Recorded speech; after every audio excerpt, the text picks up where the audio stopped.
દેશની સીમાઓ માતાના વસ્ત્ર સમાન છે. તેનું રક્ષણ કરવું દરેક ભારતીયની ફરજ છે. ભીષ્મ પિતામહ. નમસ્કાર દર્શક મિત્રો, સરહદ ન્યૂઝ ચેનલમાં આપનું સ્વાગત છે. હું અનિતા ગોસ્વામી. હવે જોઈએ સમાચાર વિસ્તારથી. આદિપુર રોડનું અધૂરું મૂકવામાં આવેલ કામ મોતનો કૂવો બને એ પહેલા સેફટી રિબન લગાવી તાત્કાલિક રોડનું કામ પૂરું કરે. કોન્ટ્રાક્ટરની ગંભીર બેદરકારી આવી સામે.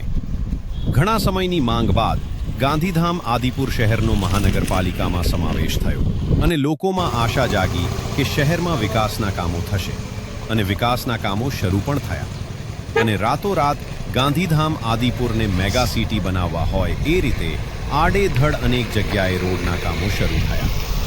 રામબાગ હોસ્પિટલની સામે, પોલીસ ક્વાર્ટરની બાજુમાં અને જ્યાં સેંકડો વિદ્યાર્થીઓ ટ્યુશનમાં આવે છે એ રોડ અંદાજિત 2 થી 2.5 ફૂટ જેટલો ઊંડો ખોદી કોઈ પણ જાતની સેફટી રિબન રાખ્યા વગર કામ અધૂરું છોડી દેવામાં આવ્યું છે.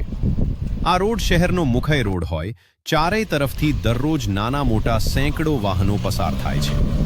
આ અધૂરા મુકાયેલા રોડના કામ પર કોઈ મોટી જાનહાનિ ન થાય તે પહેલા તાત્કાલિક આ રોડનું કામ શરૂ કરવા આમ આદમી પાર્ટીના ટીના સંગઠન મંત્રી રાજેશભાઈ સથવારાએ જણાવ્યું હતું.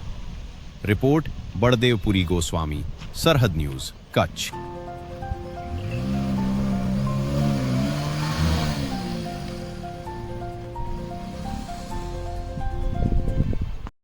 જય ભારત. હું છું રાજેશભાઈ સથવારા, સંગઠન મંત્રી, આમ આદમી પાર્ટી, ગાંધીધામ.